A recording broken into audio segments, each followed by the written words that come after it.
में कभी हो नहीं सकता थी कि चाय आ जाए किसी और चाय आ गई। बहुत बहुत शुक्रिया।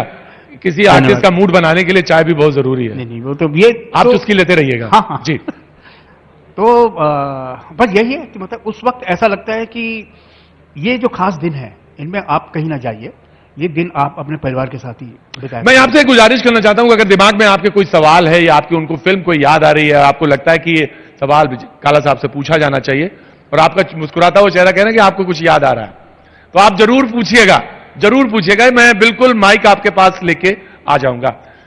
तो फिल्में आना शुरू हुई, वो दौर आया। जी। पहली फिल्म मैंने पहली फिल्म तो की थी जब मैं मथुरा में ही था।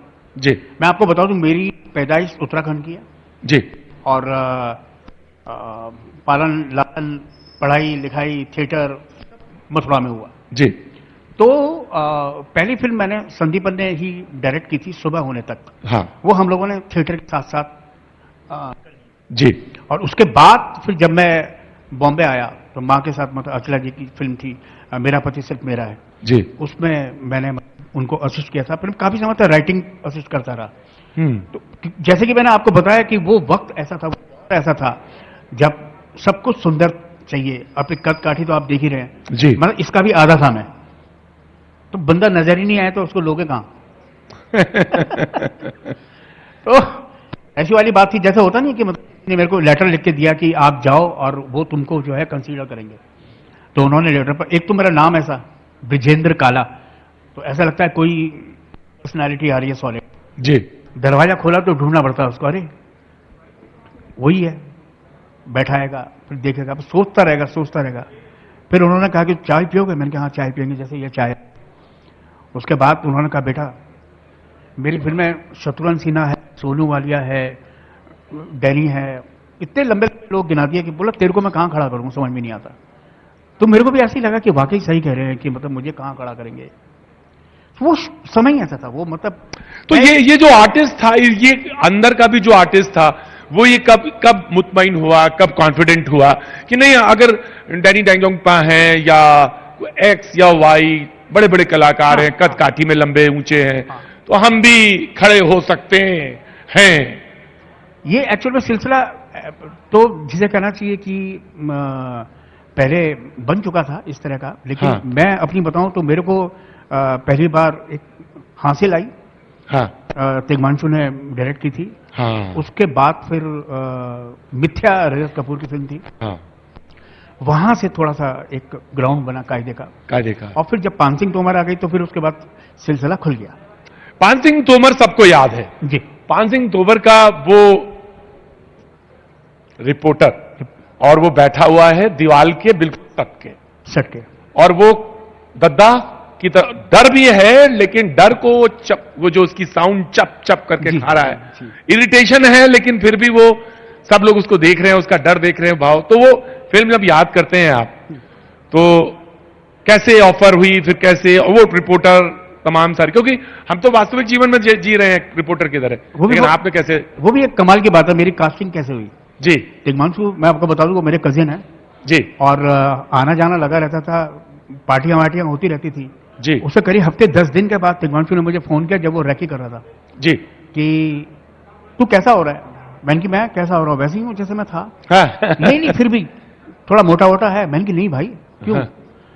तो बोला अच्छा एक काम कर, हाँ तू ना महीने भर दाब के बियर पी। हाँ। मैंने कि अच्छा हाँ, जिससे हाँ। थोड़ा मोटापा बढ़े। मैंने कि ये बात तुम मुझसे मत करो यार। मैंने फोन अपनी वाइफ को दे दिया। हाँ। मैंने इनसे बात करो तो ये उनकी परमिशन हो जाएगी। हाँ। तो उसने उनको कहा कि भाई ऐसे ऐसे है, थोड़ा सा बिज्जू जो है बहुत कमजोर से हैं। हाँ। ऐसे नहीं है, तो थोड़ा मेरे को पर्सनालिटी ऐसी चाहिए कि थोड़ा सा, क्योंकि फिल्म में है ना वो उठना बैठना हाँ। बड़ा लेजीनेस और अनकंफर्टेबल। तो बोलते हैं कि मतलब कि कल से दौड़ लगाओगे यार, ये करोगे, बोलो दौड़ लगाओगे, तो उस तरह का थोड़ा सा किरदार, उस तरह से पर्सनालिटी वाला चाहिए था। जी। खैर वो हुआ। फिर बोला मेरी कास्टिंग कराई थी तिग्मांशु के बॉय ने। अच्छा। हाँ, ये ढूंढता रहा कास्टिंग किसको लूं तो उसने बोला ब्रिजेंद्र भाई को लो ना। हाँ। तो बोला तेरी कास्टिंग उसने कराई। तो कभी कभी क्या होता है कि आपकी आंखों के सामने आते हैं लोग, जाते हैं, लेकिन ऐसा नहीं कि मतलब उनका सिलेक्शन हो जाए। सिलेक्शन, वो किरदार समझ में आया, किरदार समझ में आया, फिर पता नहीं। तो खैर इस तरह से मेरा वो हुआ जी। और ये जो किरदार है मैंने किया क्योंकि मुझे याद आता था कि जब चंदन तस्कर वीरप्पन साहब, हाँ जी जी जी बिल्कुल जब उनको पत्रकार उनको रिपोर्ट करने जाते थे जी तो उनकी आंखों पर पट्टी बंधी रहती थी और दूर जंगलात में उनको लेके जाया जाता था। जी तो मुझे वो टीवी पे दिखाते थे वो, हाँ हाँ हाँ तब मुझे उसका वो भय, उसका वो डर, हाँ क्योंकि वहां जाके वो बोलना कि मैं आपके बारे में लिखूंगा हाँ और पेपर में छपेगा, तो अगर वीरप्पन ने उसको बोल दिया कि ठीक है तू यहीं रह और मेरे बारे में लिख, तुम्हारा पर्चा तो हम बाहर पहुंचा देंगे, जी कहीं उसने वहां रोक लिया तो ओ तो वो एक डर, वो उस तरह का जो डर था वो बना हुआ था, वो ही यहां पर था। जी मैं अमूमन जब रिदम पकड़ ले इंटरव्यू में बीच आ जाए तो थोड़ा सा रुकना, गतिरोध थोड़ा सा दिक्कत है, लेकिन मैं अगर ऑडियंस की तरफ मूव कर जाऊं तो चल जाएगा, क्योंकि थोड़ा सा ऑडियंस की तरफ मूव कर जाऊं। जी सर आप भी आ जाइए मेरे साथ, मैं भी आ रहा हूं, आ जाइए मेरे साथ। आज कुछ दूसरी तरह से करते हैं, बहुत हो गया मतलब जी। ये बिल्कुल जी बिल्कुल आइए, आप मेरे साथ आइए ये आप- और अब मैं लेके चलता हूं आपको, बिल्कुल आ जाइए मेरे साथ। जी बिल्कुल आइए, अब यहां आइए। शुक्रिया। आप भी बताइए, आप देख के क्यों मुस्कुरा रही थी?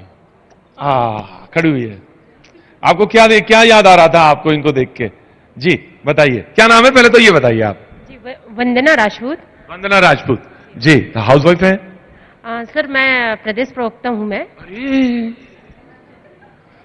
तो आप इतना चुपचाप धीरे से बैठी हुई थी, है ना, बोली नहीं रही थी कुछ? वाला प्रवक्ता मतलब ये थोड़ी ना 24 घंटे बोलेगा आदमी। कुछ सवाल याद आ रहा था आपको इनको देख के? काला साहब को बताइए क्या याद आ रहा था? मैं सर का बहुत ही बड़ी फैन हूं मैं, और आज वास्तविक में फेस टू फेस देखे तो कहाँ देखा अभी? कहाँ? इधर आइए, अभी कहाँ देखा आपने? मेरे पास आइए, इधर आइए, आइए आइए आइए वंदना जी आइए। हाँ अब आप फेस टू फेस देखिए। अब आप नमस्कार, वाह, कुछ कहना चाहती, कुछ बोलना चाहती, कुछ पूछना चाहती हैं? मैं सर की बहुत बड़ी फैन हूं और सर के से हम लोग बहुत कुछ सीखे भी हैं। जैसे कि वर्क में अपन कैसे अपने को हार्ड वर्क में क्या क्या अपने को जिम्मेदारी के साथ में ये तो आपने सवाल प्रवक्ता वाला पूछ दिया एकदम धीरे से बना के। असली वाला सवाल पूछिए इनसे, और नहीं बहुत सवाल याद आ रहा तो मैं बता दूंगा सवाल। आप बताइए, इसमें असली सवाल पूछिए। ये तो आपने बना दिया ना, पार्टी में है ना तो आपने कोई सवाल बना लिया। असली जो मन का सवाल है वो पूछिए। सर आप मतलब कि इतने मतलब अच्छे से काम कैसे कर सकते हैं, कुछ हमारे लिए भी। हाँ, ये 100 में 80 वाला सवाल है, कैसे कर लेते हैं सर? एक्टिंग के उस खोल में कैसे घुस जाते हैं? अभी जैसे इनको ही बनना हो तो कैसे बन जाएंगे आप, कैसे बन जाते हैं? ये अच्छा सवाल है जी। आइए प्लीज, मैं आई एम कमिंग, बैठिए। कैसे कर लेते हैं? एक सामान्य सा व्यक्ति, सामान्य सा दिखने वाला व्यक्ति एकदम से उस खोल में चला जाता है और वो वही हो जाता है। कैसे हो जाता है? जैसे हाउ इज इट पॉसिबल? जैसे आप कर लेते हैं सर मैं जैसे आप अपना ये जो कार्यक्रम बिल्कुल सहूलियत के साथ और बड़े इजीली, बिल्कुल जैसे होता है ना कि सुई में धागा मैं पिरोना। आपको एक चीज बताऊं, मैं बहुत बहुत बहुत मार्के की मेरे पास फोन आया हाँ। कि सर को तुम उठा सकते हो? मैंने कहा क्यों, क्या हो गया? बोले यार सिक्योरिटी चेक होनी है पीछे, और मैंने धीरे से आपको उठा लिया।